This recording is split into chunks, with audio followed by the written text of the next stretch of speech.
La palabra del Señor le hace una radiografía al corazón humano, ¿verdad? Dios casi que como nosotros por el pecado no podemos percibir ni siquiera nuestra propia condición, la palabra del Señor hace una radiografía y expone cómo es el corazón humano. ¿Y sabe qué dice la palabra del Señor? Jeremías 17, no lo busque, se lo voy a leer. Jeremías 17 del 9 al 10 dice: engañoso es el corazón más que todas las cosas y perverso. ¿Quién lo conocerá? ¿Cómo es la radiografía que la palabra de Dios le hace al corazón humano? Engañoso es el corazón más que todas las cosas y perverso. ¿Quién lo conocerá? Luego dice: yo Jehová, que escudriño la mente y que pruebo el corazón, para dar a cada uno según su camino, según el fruto de sus obras. Tremendo, ¿no? La radiografía que le hace el corazón humano. ¿Cuántos sabían que el corazón humano es así? Como dice, engañoso es el corazón y perverso más que todas las cosas. Por eso la Biblia dice: no te apoyes en tu propia prudencia. Por eso la Biblia nos lleva a no confiarnos en nuestro propio corazón, ¿verdad? Ahora, una persona sin Cristo, una persona que no ha llegado al Señor, tiene un corazón endurecido, dice la Escritura. Que la vida sin Cristo es vivir con un corazón endurecido, con una mente en tinieblas y con una conciencia cauterizada. De esa manera presenta la Escritura una vida sin Cristo.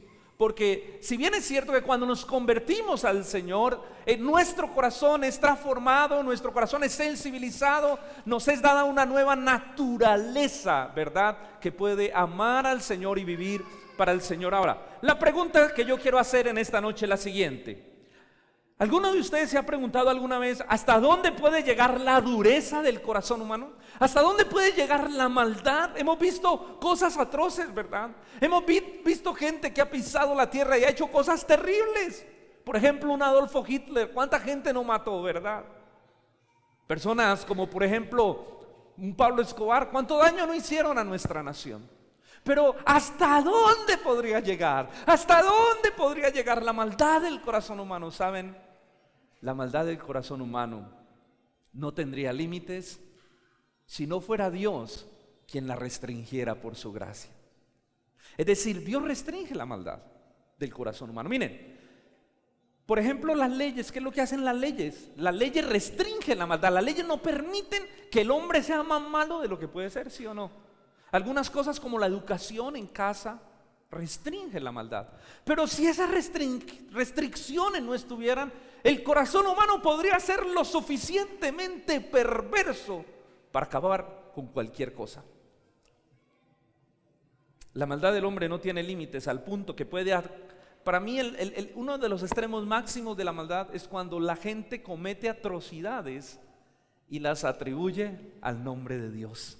¿Soy claro? Es decir, cometer atrocidades y atribuirlas a que lo están haciendo en nombre de Dios, para mí eso ya es el colmo de la iniquidad. Y hoy hemos llegado a un pasaje, porque vamos a retomar nuestra serie de Marcos. Hemos llegado a un pasaje donde vemos esto. Marcos capítulo 3, por favor. Entramos al capítulo 3 de Marcos. Vamos a ver hasta dónde llega la maldad del corazón humano en esta predicación. Marcos capítulo 3, versículo 1. Vamos a estudiar una historia maravillosa. Una historia que para mí es como una película de suspenso. Y yo quiero que lo veamos esta noche así, como una película de suspenso que hemos dividido en 3 escenas. 3 escenas hemos dividido esta historia, que no es una película, fue algo de la vida real y que está consignado en las Escrituras. La primera escena la he titulado Intenciones oscuras. Intenciones oscuras. Y vamos a empezar a leer el texto para que descubramos por qué le he puesto ese título a la primera escena. Vamos a leer el versículo 1 y 2. Otra vez entró Jesús en la sinagoga y había allí un hombre que tenía seca una mano y le acechaban los escribas para ver si en el día de reposo lo sanaría, a fin de poder acusarle. Escuchen esto. Jesús llega a una sinagoga, como de costumbre, a enseñar. el día sábado, que se reunía la gente porque era el día de reposo. Y Jesús llega a esa sinagoga en un día de reposo a enseñar, y en esa sinagoga había un hombre con la mano seca. ¿Qué significaba que había un hombre con la mano seca? Es decir, un hombre que tenía una mano paralítica, que no la podía mover. Su mano estaba totalmente inmóvil. Era una mano, ellos le decían, seca. Y en medio de esa escena aparecen los escribas y fariseos. Ahora uno se pregunta, wow, los escribas y fariseos han venido a la sinagoga a escuchar y aprender la enseñanza de Jesús. Han venido a escuchar la palabra de Dios a través de Jesucristo. ¿A eso vinieron? No, ¿qué dice el texto? Que ellos llegaron a ese lugar a fin de poder acusarle. Dice, textos anteriores dice, para ver si en el día de reposo sanaría el enfermo a fin de poder acusarle. Miren las intenciones tan perversas, tan malvadas. Ellos no llegaron a escuchar la palabra de Dios. Ellos llegaron a la congregación a ver si Jesús sanaba ese enfermo en un día de reposo para poder acusarlo ante el Sanedrín, que era la corte de los judíos, donde podían acusar a Jesús de haber quebrantado el día de reposo. Entonces note usted la intención tan perversa. Ellos no venían a escuchar la palabra, ellos no venían a aprender de Jesús, ellos solo venían a escucharlo y a ver en qué se equivocaba para poder destruirle. Para poder destruirle. Hermano, cuán perversas las motivaciones del corazón de los fariseos. Esa fue la razón por la que los fariseos no conocieron el Mesías, por la que los fariseos, teniendo a Jesús, el Mesías esperado por tantos años por el pueblo de Israel, los fariseos lo vieron todo el tiempo y no creyeron en él y no lo aceptaron como el Mesías, porque ellos tenían odio contra él. Su corazón estaba enceguecido, no podían ver la gracia de Dios por el odio que albergaba sus corazones contra Jesús. A diferencia de, por ejemplo, Nicodemo. ¿Recuerdan que Nicodemo, en el capítulo 3 de Juan, eso ya lo hemos visto? Nicodemo, un fariseo, llegó de noche a Jesús para escucharlo, para que le resolviera sus dudas, para escuchar la palabra de Dios. Y uno ve en el transcurso del libro de Juan que Nicodemo aparece en repetidas ocasiones. Por allá hay otra donde aparece defendiendo a Jesús, que los mismos fariseos le dicen, ¿y tú también eres nazareno o qué? Que lo estás defendiendo, porque él dijo, no podemos acusar a un hombre si primero no lo escuchamos. Después vemos a Nicodemo pagando un precio para poder enterrar a Jesús. Vemos un hombre que fue tocado porque las intenciones de su corazón eran otras. Estos hombres venían solamente a ver en qué caía Jesús. Cuán perverso el corazón.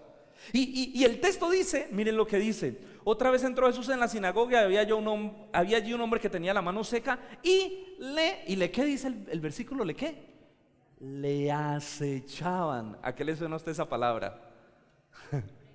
Le acechaban, es como como el lobo, como el león que está acechando la presa, ¿no? Ustedes han visto cuando acechan una presa, ¿ellos qué esperan? Esperan que la presa dé papaya, que esté lista para ser devorada y ser partida y comida. Ellos estaban acechando a Jesús, estaban buscando la caída de Jesús. Esto muestra el deseo de los fariseos de despedazar a Cristo como fuera lugar, como fuera posible de despedazarlo. Mis hermanos, ellos veían a Jesús como una amenaza. ¿Por qué?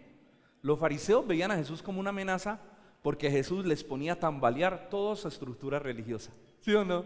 Todas las acusaciones que Jesús hizo contra ellos, que lo estamos viendo a lo largo del Evangelio de Marcos, hacían que el sistema religioso más fuerte del momento, el de los fariseos, tambaleara. Y ellos tenían miedo. Jesús confrontaba la hipocresía de sus corazones y el daño que con su legalismo estaban haciendo al pueblo, el daño que con su mala interpretación de la escritura ellos estaban generando en medio de las personas, la opresión con la que tenían a la gente, valga la redundancia, oprimidos a través de su teología. Qué impresionante, cómo ellos podían manipular, cómo ellos podían controlar la gente a través de la palabra de Dios, de una mala interpretación de la palabra. Y Jesús confrontó su hipocresía fuertemente y el daño que ellos estaban haciendo, porque estaban destruyendo el pueblo de Dios con sus enseñanzas. Jesús mostró cómo ellos invalidaban el verdadero mandamiento y la verdadera ley de Dios por las tradiciones que se habían inventado y habían mantenido de generación en generación. Jesús los puso en el lugar de enemigos de Dios, Y les dijo: ay de vosotros, fariseos hipócritas, que son como un sepulcro blanqueado. Por fuera tienen una apariencia de piedad, pero por dentro están llenos de engaño y de inmundicia. Qué impresionante. Por eso ellos odiaban a Cristo. Y para ellos, detener a Jesús y matar a Jesús era obtener una victoria en el nombre de Dios. ¿Cómo le parece? Para ellos, matar a Jesús era obtener una victoria. En el nombre de Dios hemos matado a ese tal Cristo. En el nombre de Dios. Ellos tenían un celo incorrecto, un celo distorsionado, un celo enfermo por Dios. Un celo enfermo, un celo equivocado, un celo que no provenía de Dios, un celo que nacía del orgullo de sus corazones, porque ellos eran ofendidos por las palabras y las acusaciones que Jesús emitía contra ellos. ¿Qué fue lo que los motivó a ellos a odiar a Jesús de esa manera?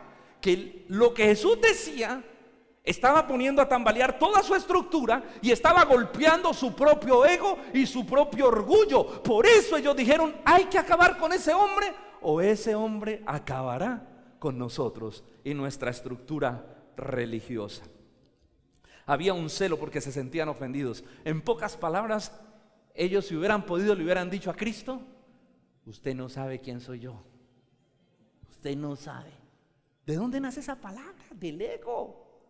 Cuando nos toca el orgullo, cuando nos sentimos que han vulnerado nuestro espacio y nos han ofendido, y sale el ego, el orgullo: usted no sabe quién soy yo. Y ellos estaban como fieras acechando a Jesús, buscando cómo matarlo, porque se sentían ofendidos. El celo no era realmente por Dios. El celo era por su ego y por proteger su imperio religioso. ¿Soy claro? Ellos no tenían un celo por Dios, sino por proteger su ego, su reputación y el imperio que habían construido durante tantos años. Además que era muy rentable, mi hijo, era muy rentable. Los fariseos eran la gente más rica que existía, porque su religión se había convertido en un negocio demasiado rentable para sus vidas. Y llega Jesús y ellos se sienten amenazados. Los fariseos no amaban a Dios, porque ellos eran personas que no tenían un corazón regenerado, ni siquiera aceptaron a Cristo. Si amaran a Dios, hubieran aceptado a Cristo como el Mesías. Los fariseos amaban su orgullo, su arrogancia, su altivez, amaban su reputación y amaban el beneficio que la religión les estaba dando, mijo, la platica que estaba produciendo su negocio. Eso era lo que amaban. ¿Cuánto daño hicieron al pueblo, verdad? Eso lo hemos estado viendo. ¿Cuánto daño habían hecho? Mis hermanos, ¿cuánto daño se ha cometido en nombre de Dios?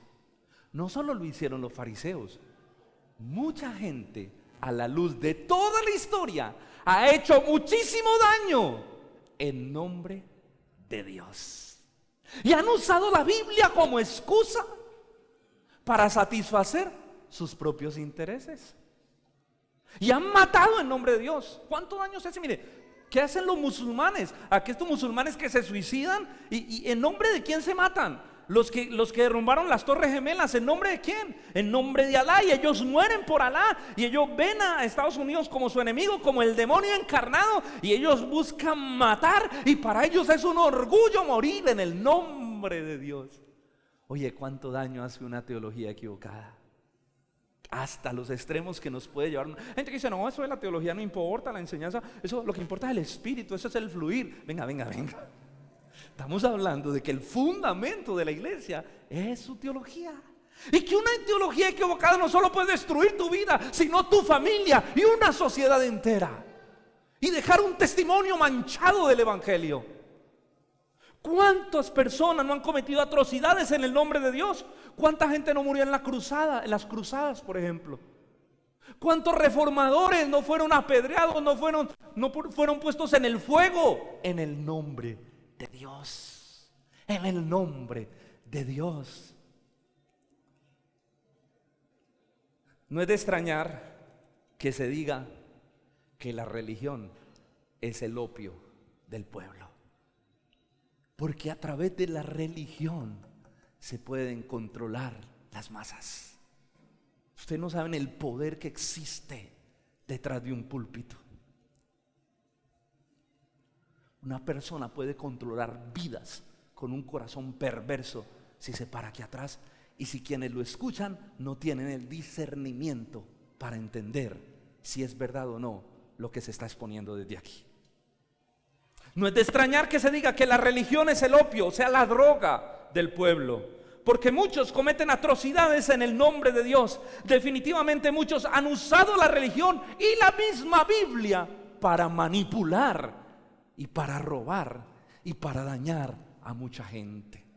Y eso fue lo que hicieron los fariseos. Dejaron un daño en el pueblo impresionante con su mala teología. Dañaron todo un pueblo. Qué impresionante. Debemos entender que estos movimientos nacen de una mala interpretación de la Biblia. No son de Dios, no son la voluntad de Dios. Han nacido del mismo infierno para provocar confusión. ¿De dónde nacen las sectas? ¿De dónde nacen los movimientos religiosos equivocados? Nacen del mismo infierno para producir confusión, para que la gente diga, no sé en qué creer. Ya ni siquiera sé si creer en la iglesia cristiana con tantas cosas que se vive en el cristianismo. Para provocar confusión, para dañar el testimonio del nombre de Jesucristo. Mis hermanos, por eso es tan importante saber a qué interpretación bíblica nosotros exponemos nuestra vida, nuestra mente y nuestras familias. Hay gente que piensa que cambiarse de iglesia es como cambiarse de supermercado. Pastor, me fui y ahí cerca de la casa hay una iglesia y ahí me estoy conectando. Vení. ¿Qué iglesia es? Yo no sé, yo paso y ahí cantan, pero son cristianos porque cantan. Alabaré y remolín. Yo paso y escucho, y ahí estamos yendo. ¿Qué denominación? ¿De dónde surgió esa iglesia? ¿A qué estás exponiendo? Porque hay gente que piensa que esto es un juego, hermano. Es la vida espiritual. Escucha, la vida espiritual puede llevar tu barco a la destrucción, puede llevar tu familia a la destrucción entera. Yo no estoy hablando y no estoy diciendo que toda la iglesia, no. Simplemente te estoy diciendo que tú necesitas tener, porque hay gente que dice, esta es la única verdadera. No, yo no estoy diciendo eso. Estoy diciendo que tú necesitas exponer tu mente, tu vida y la de tu familia a una interpretación sana de la palabra, o eso te va a terminar matando. ¿Con cuántas personas no habla uno? Hogares destruidos. No, yo no me aguanté porque es que mi esposa iba a una iglesia, eso es de que fue a esa iglesia, eso se acabó el hogar. Me dice, ¿cómo así? ¿Cómo así? Una mala teología resulta devastadora, no solo para nuestra vida, nuestra familia, sino también para la sociedad entera y el testimonio del evangelio. Jesús condenó la mala interpretación de los escribas y fariseos por el daño tan terrible que estaban generando con su mala teología. Ok, esa es la primera escena. Las intenciones oscuras. ¿A qué iban ellos a aprender? No, ellos decían, ya sabemos todo, nosotros tenemos la interpretación correcta. Ellos iban a buscar la caída de Cristo. ¡Qué perversidad! La segunda escena la he titulado Un dilema moral. Un dilema moral. Escuchen. Jesús le da un protagonismo un poco inusual al evento. Miren. Versículo 3, porque ellos les estaban mirando si lo sanaban, o sea, todos estaban ahí como, todos estaban, ¿será que lo sana? ¿Será que no? Ojalá lo sane para clavar, para acusarlo, para llevarlo ante el Sanedrín, de que violó el día de reposo. Versículo 3, Jesús como conocía el corazón, entonces dijo al hombre que tenía la mano seca, levántate y ponte en medio. Ese Jesús, sí, tremendo, ¿no? Todos esperando a ver qué hacía y Jesús ahí callado y nadie había hecho nada, pero como Jesús puede ver donde nadie ve, como puede discernir las intenciones del corazón, Jesús sabía la perversidad de esos hombres. Estaban mirando a ver si lo sanaba o no. Le dijo, tú que estás enfermo, levántate y ponte en medio de todos. Y ahí lo paró, ahí como está Edison grabando ahí con la mano seca. ¿Sí lo ve que tiene la mano seca? Seca de tener la cama. Lo puso en el medio. Jesús le da un protagonismo inusual. Jesús nunca hacía eso. Usted mira las sanidades de Jesús y Jesús nunca sanaba así. Nunca decía, usted, el que está allá, venga y párese aquí delante de todos para que vea el poder, todos vean el poder que fluye. Jesús no le gustaba la popularidad. Jesús sanaba. Es más, cuando liberaba, ¿qué hacía el Señor? Ya lo hemos visto, ni dejaba hablar a los demonios, ¿verdad? Los reprendía y no los dejaba hablar. ¿Sí? No es como muchas veces hoy en día que uno ve, ¿qué pasa el demonio? Y lo llaman ahí al frente. Y no, Jesús no hacía eso. Jesús no buscaba un protagonismo, pero en este caso está haciendo algo poco inusual en él, y es dándole protagonismo a esa sanidad. Venga y pare en el medio. Pero con esa sanidad Jesús no estaba buscando promover, porque Jesús no buscaba publicidad. Al contrario, él buscaba que no lo reconocieran mucho para poder andar más libremente. Pero estaba buscando, con eso que estaba haciendo, desenmascarar las intenciones de todos los fariseos y de todos los escribas que tenían unas intenciones oscuras y perversas en ese lugar. Estaba buscando desenmascararlos completamente. Y Jesús coge el problema, ojo a esto. Coge un problema legal. ¿Por qué legal? Porque ellos, ¿qué estaban diciendo? ¿Qué estaban diciendo ellos? Que Jesús estaba violentando, porque eso lo vemos desde los versículos anteriores. Ellos decían que Jesús estaba violando el día de reposo. Entonces ellos querían poner eso en términos legales. Si viola el día de reposo, hay que llevarlo al Sanedrín. Debe ser acusado de violar el día de reposo y tiene que ser condenado por violar el día de reposo.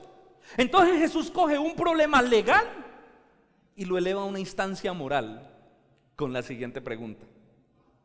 Jesús les dijo, retomemos, pone al hombre en el centro, le dice, párese ahí en el centro y hace la siguiente pregunta. Los mira a todos a su alrededor y les dice, ¿es lícito en el día de reposo hacer el bien o hacer el mal? ¿Salvar la vida o quitarla? Pero ellos los mató con eso. Lo pone en el centro y les pregunta, ¿ustedes qué creen? ¿Es lícito en el día de reposo hacer el bien o hacer el mal? ¿Qué hay que hacer en el día de reposo? ¿Salvar la vida o quitarla? Los puso frente a un problema moral. ¿Por qué? Porque si ellos decían hacer el mal, ¿cómo así? Supuestamente la ley moral de Dios no es buena. Si la ley procede de un Dios bueno, esa ley debe producirnos a cosas buenas. Entonces hacer el mal no puede proceder de Dios, porque si Dios es bueno, el mal no puede proceder de Dios. Si Dios es bueno y Dios ha creado el día de reposo, entonces en el día de reposo hay que hacer ¿qué? Lo bueno y no lo malo. ¿Ven ustedes cómo Jesús les juega aquí? Les mete una. A mí me gusta porque Jesús siempre los cogía con una pregunta y les metía una encerrona que ellos no podían salir de esa. Esa es la sabiduría de Jesús. Entonces les dice, venga, ¿es lícito hacer el bien o el mal en el día de reposo? ¿Salvar la vida o quitarla? Lo eleva a un asunto moral. Ellos no podían responder, porque si ellos decían hacer el mal, tú no lo puedes sanar. Entonces Jesús decía, ¿cómo así? Si el día del reposo fue creado para hacer el bien. Si se promueve el mal, entonces algo hay incorrecto, porque de un Dios bueno no puede salir nada malo. Su pregunta los dejó ¿qué? ¿Cómo los dejó la pregunta? ¿Saben por qué? Porque la sabiduría de Dios siempre va a callar la necedad humana. Nunca podremos estar en pie delante de Dios haciéndole un juicio. Es imposible, porque su sabiduría es infinita. Y con una sola pregunta los dejó literalmente callados. Es decir, lo que él les estaba diciendo es, si sano a ese hombre, estoy haciendo ¿qué? El bien. Y no puedo ser condenado por hacer el bien en día de reposo. ¿Por qué? Porque Dios es bueno. Si no sano a ese hombre, estoy haciendo ¿qué? El mal. O sea, los desbastó, los puso frente a... Es como cuando llegaron con la mujer que encontraron en adulterio. Esta mujer fue sorprendida en el acto del adulterio y Jesús dijo, listo, ok, la ley dice que hay que apedrearla, ok, el que esté libre de pecado, que tire la primera piedra. Y todos, cada uno redarguyó por su conciencia, salió. O sea, Jesús los desarmaba. Es impresionante la sabiduría con la que el Señor desarmaba a los fariseos. Su respuesta, su pregunta los dejó callados, los colocó en un aprieto moral, y con eso demostró que las interpretaciones de ellos eran equivocadas. Con eso demostró que quienes estaban equivocados eran ellos, no él. Y lo podía sanar sin ningún problema.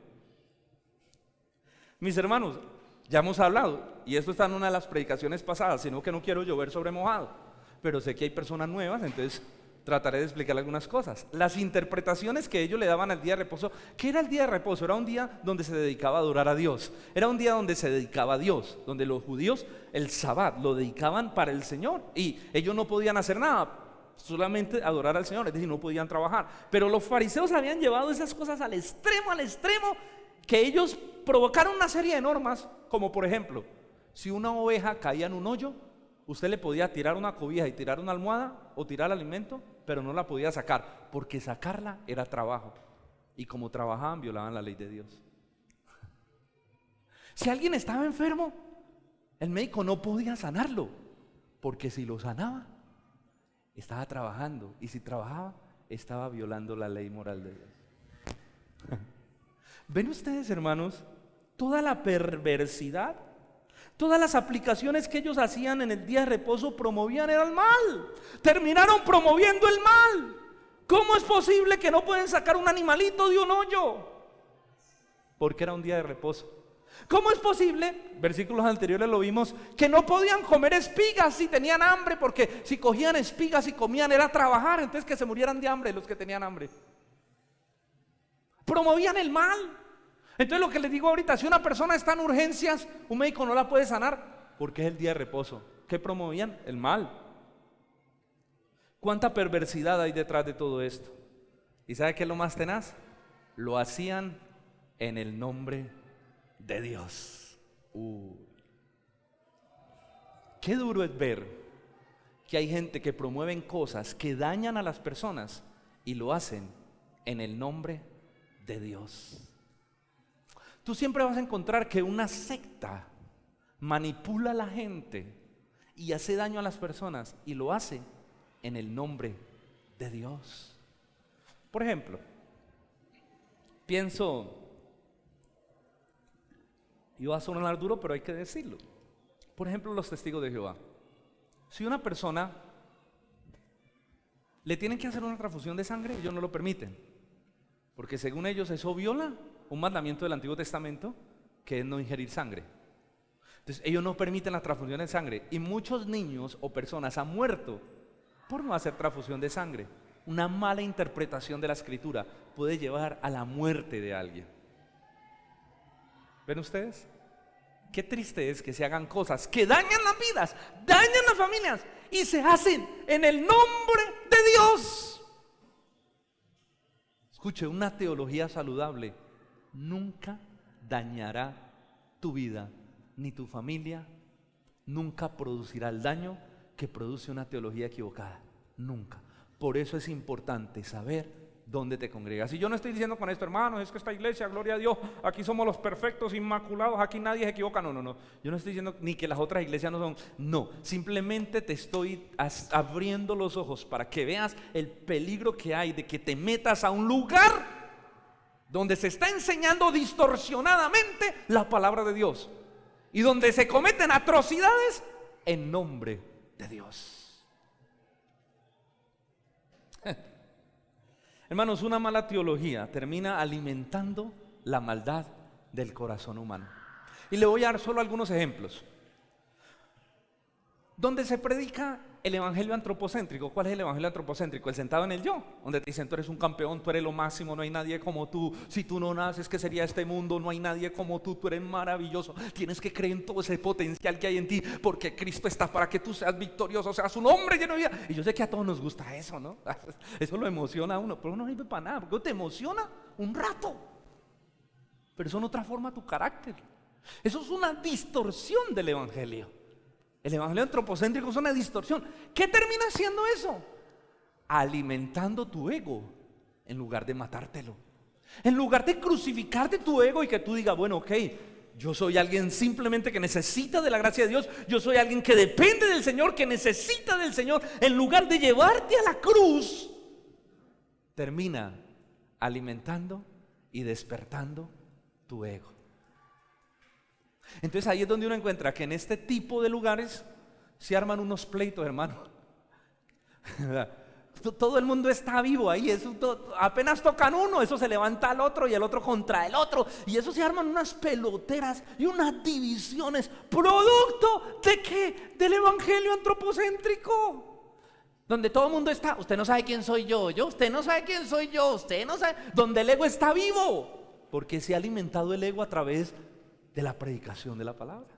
Por ejemplo, donde se predica el evangelio de la prosperidad, no estamos diciendo que Dios no prospere, sabemos que Dios bendice a sus hijos, y si Dios en su voluntad decide prosperar, Dios prospera. Es más, como siempre lo vemos en términos financieros, pero estamos hablando ahora en este preciso momento de que hablamos de esa prosperidad en términos financieros, donde te dicen conviértete a Cristo y tendrás carro, casa y beca. Y donde si usted pacta, usted siembra, y usted llega y lo reciben con 10 sobres, y donde están ahí con ese tema, sí, si usted da, Dios le da, y le venden todo como un negocio. ¿Sabe eso qué provoca?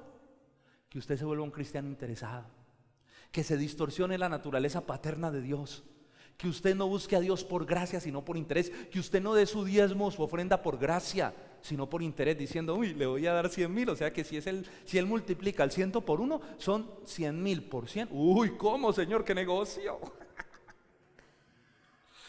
Y entonces, cuando eso no pasa, viene el acabose interno, la desilusión y el resentimiento contra Dios, porque no cumplió lo que algunos decían que él iba a cumplir. Y se ven todo tipo de atrocidades. En estos días me contaban que en otro país por allá, otra ciudad, en un mundo muy, muy lejano, me dolió mucho que hubo una iglesia supuestamente cristiana donde una persona dejó de asistir por unos meses porque estaba muy enferma y nadie le visitó. Esto es una historia real. Y un día llegaron 3 personas a visitarla de la iglesia y llegaron con una carta, no a visitarlo, a cobrarle los diezmos que no había dado durante esos 8 meses. Una carta. Y la mamá, me contaron, la mamá, y es una historia verídica porque conozco a la gente y sé que no van a mentir, la mamá que no iba a la iglesia lo sacó con la escoba y le dijo, se me largan de aquí, no ha venido nadie a visitar a mi hijo, y le vienen a cobrar los diezmos que no había dado durante 8 meses.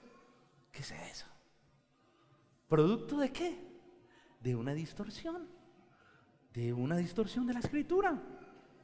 Por eso se ven tantos escándalos y perversidad en medio de la religión y en medio de supuestamente el cristianismo. Vemos pastores robando a las personas. Vemos gente que viene y dice, pastor, yo no vuelvo a una iglesia. Yo me he encontrado con gente. ¿Y por qué? Porque imagínate que a mí el pastor me hizo hipotecar la casa. Así me encontré una persona que no quería ir a una iglesia. Me hizo hipotecar la casa para una siembra. Como yo no tenía, me dijo, tienes que hipotecarla. Y yo la hipotequé y perdí la casa y tengo toda mi familia en contra. Claro. Por cumplir con una siembra, con un pacto que se había comprometido. Entonces encuentran un tipo de atrocidades y perversiones dentro de la iglesia que uno dice, ¿qué es esto? Se vuelve un negocio el tema. Entonces ve un poco de gente que no, ve uno la gente que no quiere una iglesia cristiana, pues por el mal testimonio que ha visto dentro de las iglesias supuestamente cristianas, pero que han sido afectadas por una mala teología. Ahí tienen. Vemos, aún se habla de pastores, entre comillas, que abusan sexualmente de las mujeres, manipulándolas con la Biblia para que tengan relaciones sexuales con ellos. Pasa en las películas, pasa en TNT, pasa en la iglesia. Yo quiero que ustedes abran los ojos en esta noche. No todo lugar que se dice que es cristiano. Y cambiarse de iglesia no es como cambiarse de supermercado. Es preferible que usted cruce una ciudad entera y tenga que pagar transporte para llegar a una iglesia donde prediquen la Biblia. Yo no digo que sea esta, yo digo que vaya a una iglesia sana donde usted quiera, pero que usted llegue a un lugar donde prediquen la escritura sanamente y no tenga que exponer su vida y su familia a una cantidad de perversiones que suceden a causa de una mala teología. Ahora uno dice, uy, ¿eso de dónde salió? Pues que Pedro ya dijo Pedro ya la palabra de Dios ya anunciaba eso. Se lo voy a leer, les dije que tuvieran listo Pedro. Miren por favor 2 de Pedro capítulo 2 versículo del 1 al 3. No debe sorprendernos algunas cosas que pasan, porque la Biblia está escrito que iban a pasar. Pero hubo también falsos profetas entre el pueblo, entre Israel. Ahí estaban los fariseos. Como habrá también entre ustedes falsos maestros, dice Pedro, que introducirán encubiertamente, estoy leyendo el versículo 1 de 2 de Pedro capítulo 2, que introducirán encubiertamente herejías destructoras.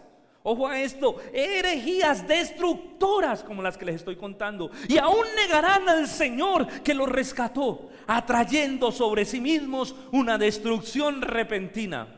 Y muchos seguirán sus disoluciones, por causa de los cuales, por esos falsos maestros, el camino de la verdad será blasfemado. Y por avaricia, harán mercadería de vosotros con palabras fingidas.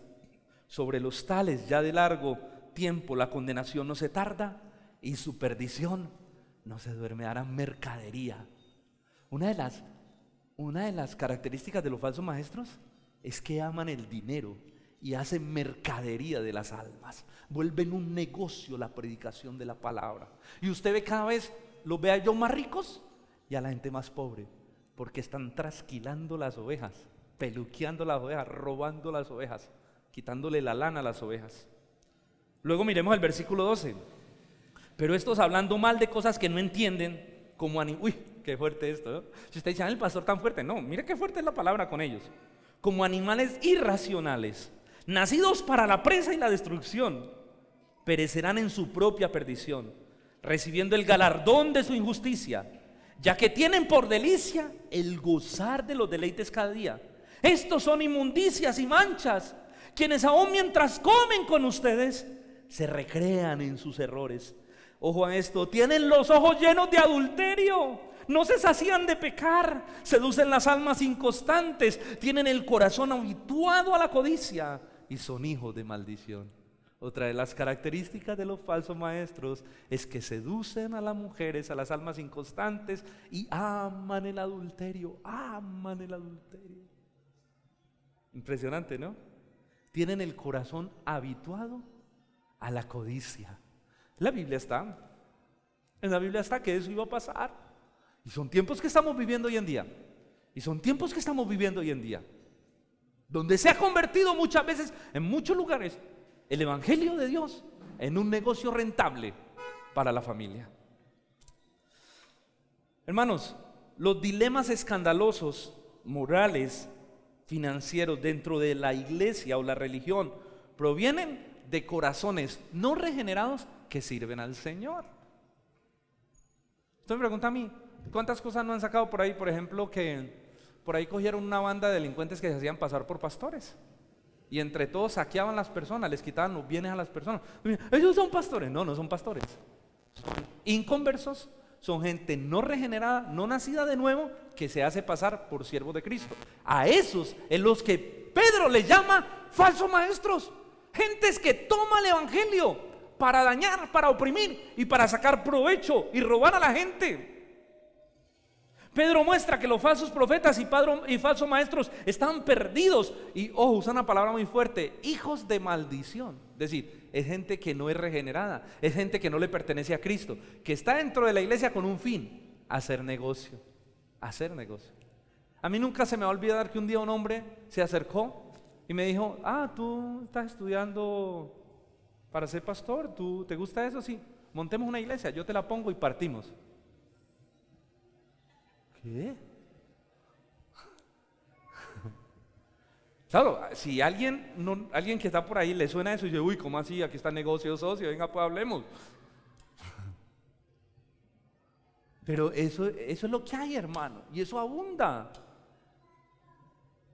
Y a mí lo que me duele es que, hermano, a veces la gente no tener el carácter de pararse y decir: no más, yo no me dejo robar. Yo he tenido que irme de lugares con mi esposa, nos hemos parado de congresos, nos hemos tenido que parar porque mi esposa es más radical con esto que yo. Me dice: nos vamos ya de aquí, nos vamos. Porque la manipulación, sí, las ganas de dinero, nos paramos y nos vamos. Hermano, a veces hay que tener radicalidad. Si uno ve que ese tipo de cosas están pasando, no se pueden promover. Son un daño para la obra del Señor. La Biblia dice: ellos hacen blasfemar los caminos del Señor. Y yo sí le digo a todos ustedes y a las personas que nos escuchan por las redes sociales y por YouTube, si alguien que por ejemplo escucha este video está en una iglesia donde sabe que es de mala doctrina, donde sabe que lo están robando, donde sabe que lo están dañando a él y a su familia, está en todo su derecho de salir de ese lugar. ¿Sabe cuál es el problema? Que normalmente las sectas utilizan la manipulación y por ejemplo dicen, si tú te vas sales en maldición, no te puedes ir porque te vas en maldición, y sacan a la gente maldiciéndola. Y la gente sale, además de que sale robada, herida, sale psicológicamente mal y espiritualmente mal, pensando que lleva una maldición encima. Esa es la terrible manipulación de los falsos maestros. Manipulan a la gente para poder controlarla. Prácticamente le hacen entender que no hay otro lugar fuera de ese, que fuera de ese todo es herejía, todo es malo, todo es pecaminoso, que no se pueden ir. Además, porque si se van, están en maldición. Esa es la manipulación tan terrible. Eso se puede hacer a través de la Biblia. Sí, un corazón perverso y dañado puede manipular, puede controlar, puede robar al pueblo. Lo puede hacer, hermano, lo puede hacer. Por eso alguien dijo, no te preocupes por quién entra y sale de la iglesia, preocúpate por quién entra y sale del púlpito, porque de aquí sale la vida o sale la muerte, sale la bendición o la maldición, sale la manipulación o la libertad para el pueblo de Dios. Mis hermanos, si alguien está en un lugar donde la doctrina es equivocada, no solo está en su derecho, sino en la responsabilidad moral por el bien suyo y por el bien de su familia de salir. Yo no estoy diciendo que una persona debe salir de una iglesia porque no le guste la alabanza.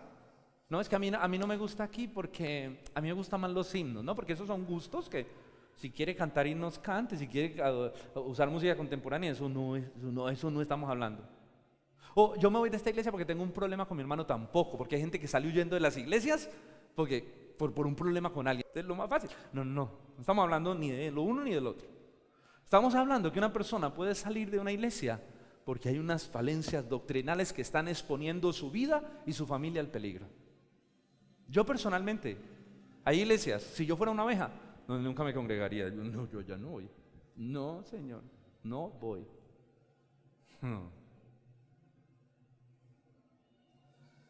Esto es muy delicado, hermanos. No se trata de gustos. Estoy hablando de cosas que son de vida o muerte.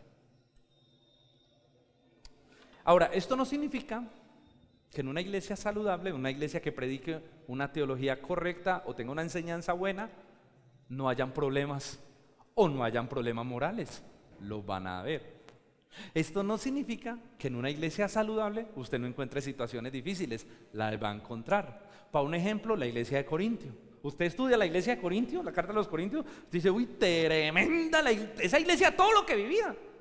Sí, porque es que tristemente, como usted y yo somos pecadores, el hecho de tener una naturaleza afectada por el pecado va a hacer que en la iglesia haya pecado. Y van a haber problemas y van a haber escándalos morales.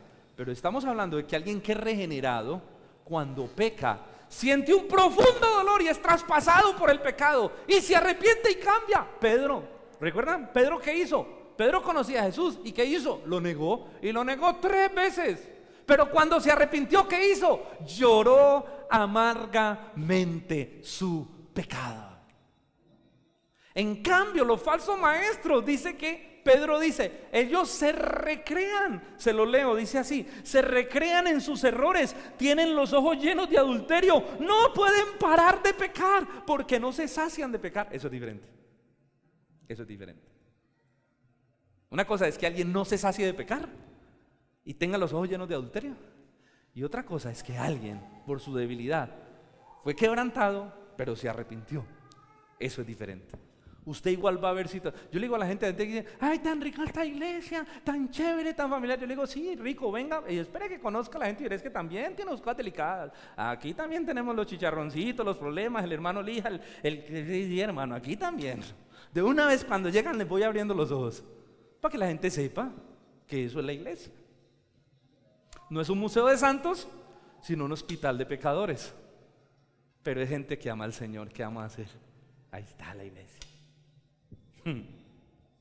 Jesús dejó callados a los fariseos con una pregunta moral. ¿Es lícito hacer el bien o hacer el mal el día de reposo? Señor, es impresionante. Y con esto pasamos a nuestra tercera y última escena, que la he titulado Una mirada que todo lo ve.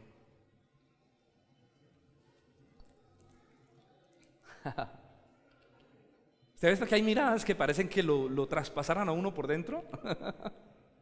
Una mirada que todo lo ve.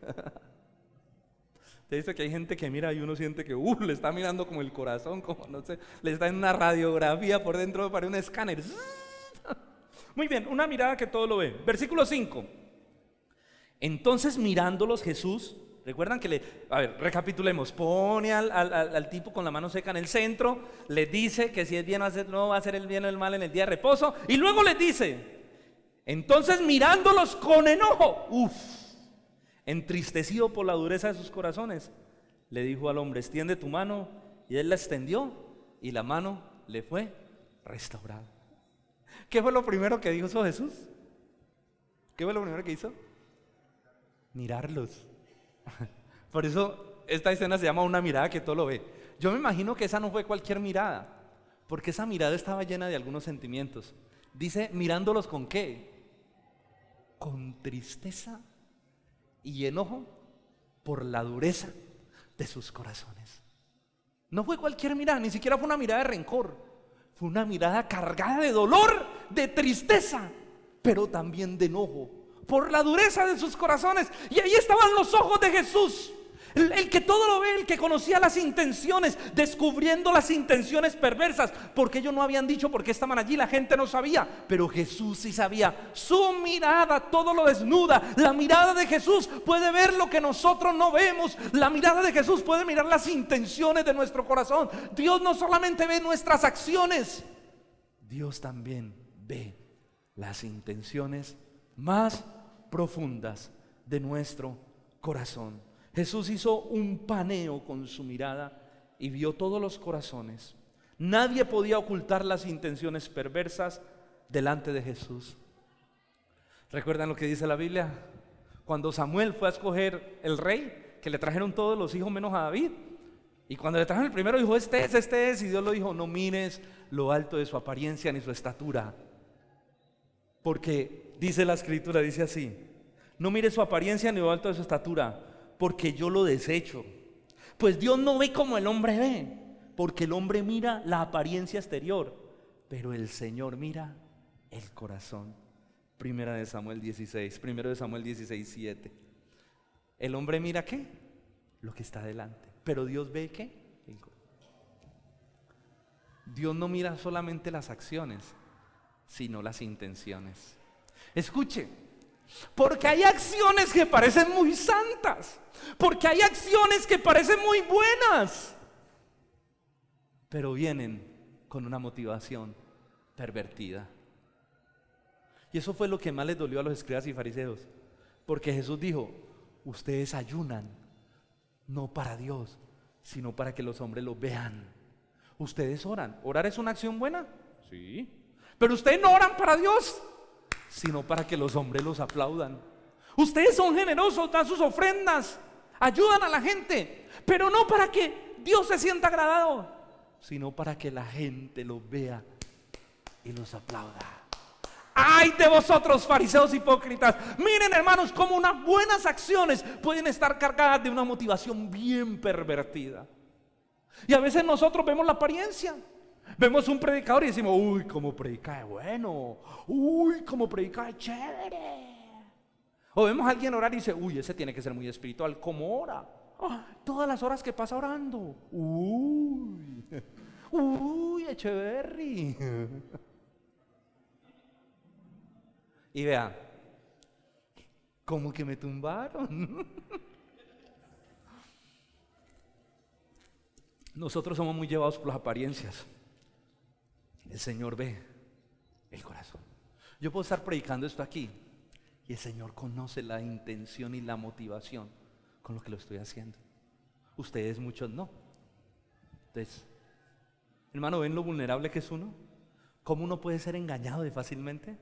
Por eso la Biblia nos manda que tenemos que conocer la palabra de Dios, tenemos que conocer la escritura, tenemos que ser cristianos maduros con discernimiento, que sepamos decir, esto es correcto, esto no lo es. Y a mí me da tristeza de la condición muchas veces del pueblo de Dios, que cuando uno habla con muchas personas, uno ve su falta de discipulado, uno ve su falta de comprensión de la palabra, uno ve la ignorancia bíblica que hay. Una persona que ignora la escritura es presa fácil de lo que sea. Y hoy puede estar aquí y mañana en los Hare Krishna. Ay, Hare Krishna, Hare Krishna. ¿No les conté a la historia? Pasé yo por Cosmocentro y me sorprendió, porque pasé yo por Cosmocentro y había un grupo de Hare Krishna, Hare Krishna, Hare Krishna. Cuando de pronto uno de ellos para y paró. ¡Hey, pastor, Dios lo bendiga! ¿Cómo está? Y yo, ¿y este ve? ¿Era de la iglesia o qué? Entonces, si me dijo pastor es porque me conocen en algún evento cristiano, tengo que ver. Ahí está. Alguien que no ha sido discipulado, alguien que no conoce la palabra. Y hoy están los Hare Krishna y mañana es de cualquier lugar del mundo. Sí, porque es una persona inconstante. Usted la vio aquí, luego entrechó en una iglesia, luego la ve en otra iglesia, luego la ve en una secta, luego la ve en los mormones, luego en los testigos de Jehová, luego la ve por allá, luego se vuelve musulmán y al último termina Hare Krishna y después vuelve a la iglesia y dice, ay pastor, ya conocí todas las iglesias. Ay, mis hermanos, muchos nos dejamos deslumbrar por la manera de predicar de alguien, de orar, pero eso no nos demuestra que sean de Dios. Jesús no dijo, por sus dones los conoceréis. Es más, muchos hacen milagros, pero déjeme decirle que el diablo también. Alguien dijo, si una predicación no está ajustada a la Biblia, hay que desecharla aunque haga llover milagros. ¿No le parece?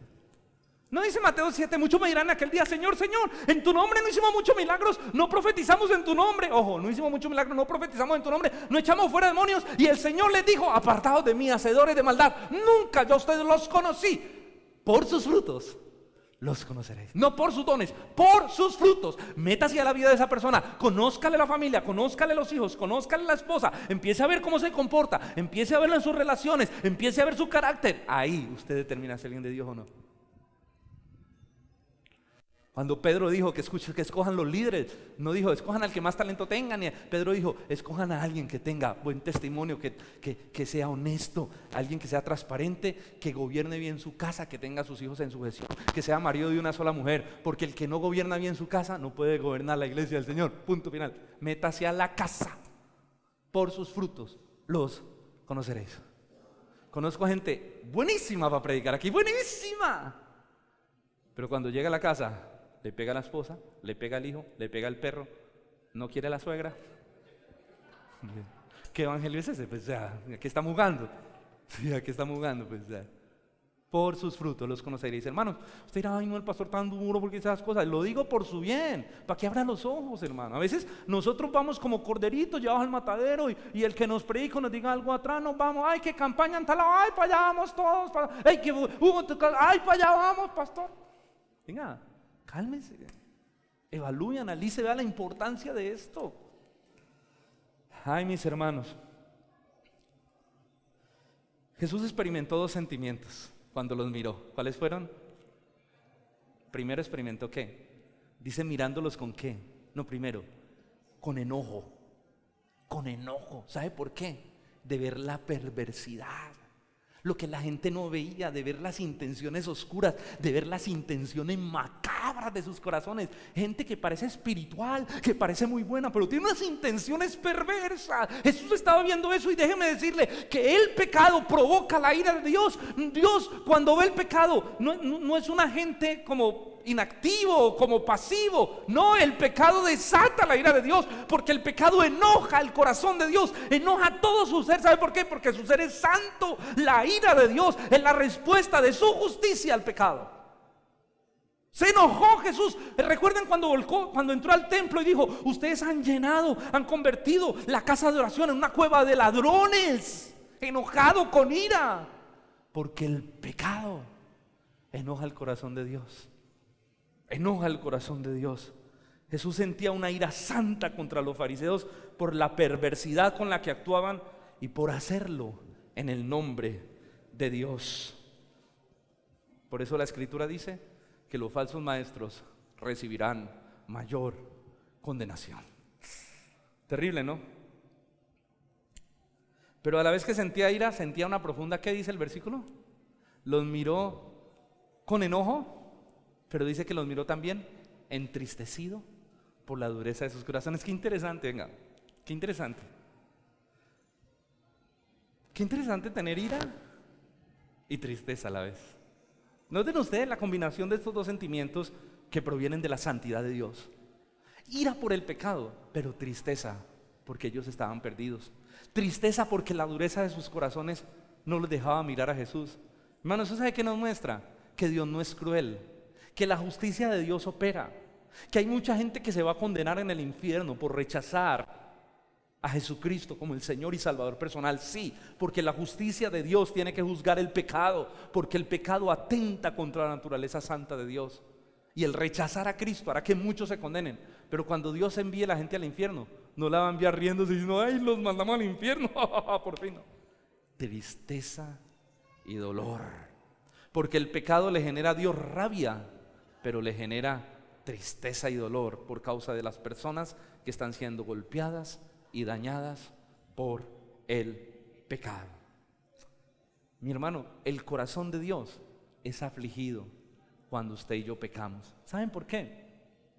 Porque Dios sabe que el pecado nos endurece el corazón. Si usted se quedó dormido todo el mensaje, despierte aquí. Y ahora sigue durmiendo. Esto para mí es una de las cosas más importantes de este mensaje. El pecado tiene el poder de endurecer el corazón.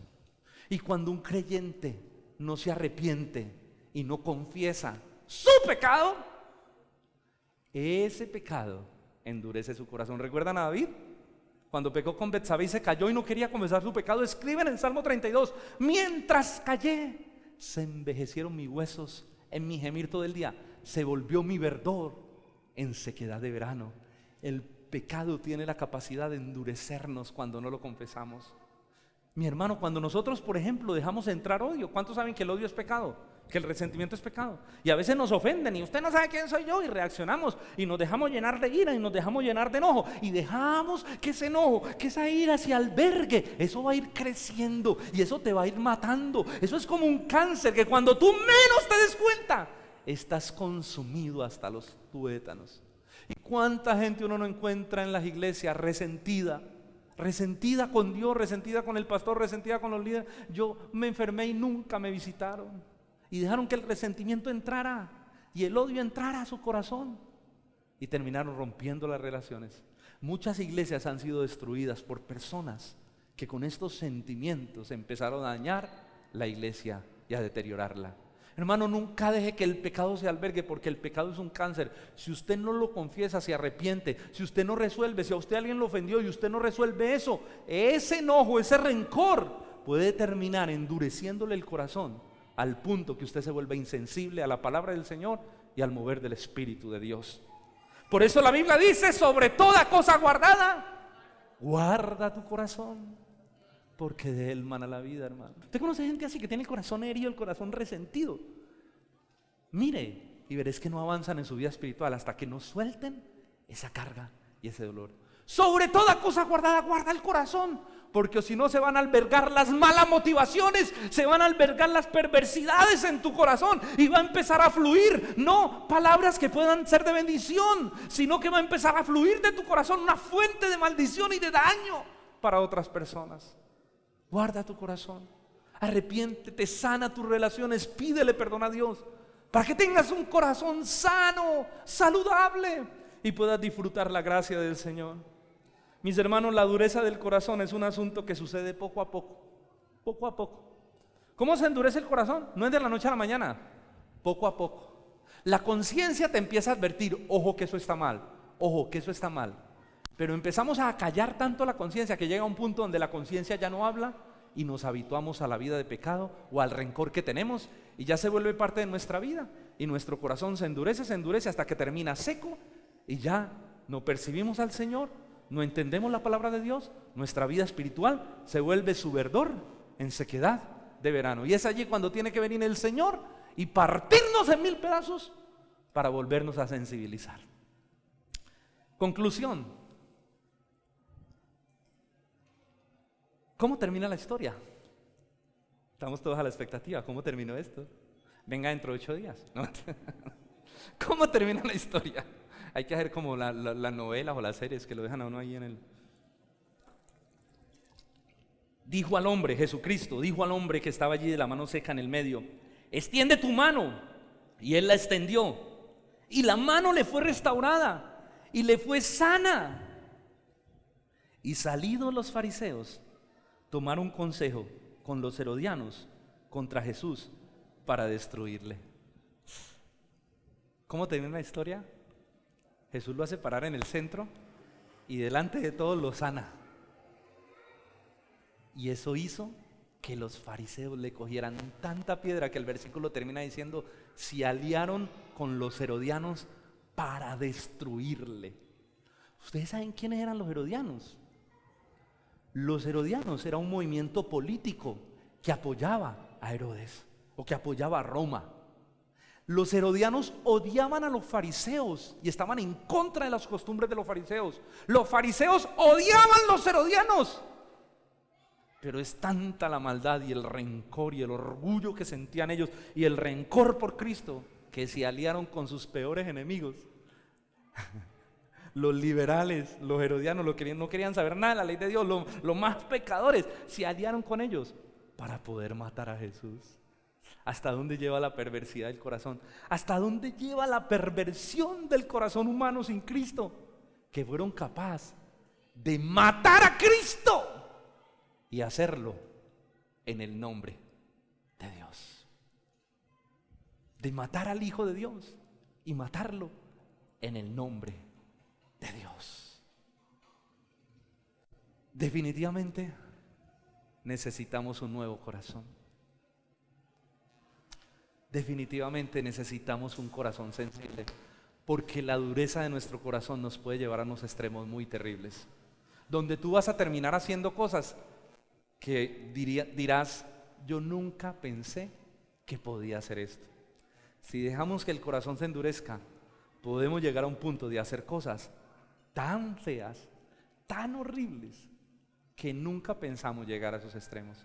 Necesitamos un corazón sensible, necesitamos un corazón entregado. Y para las personas que vienen por primera vez, la palabra del Señor dice que si creemos en Cristo, Él nos dará un nuevo corazón.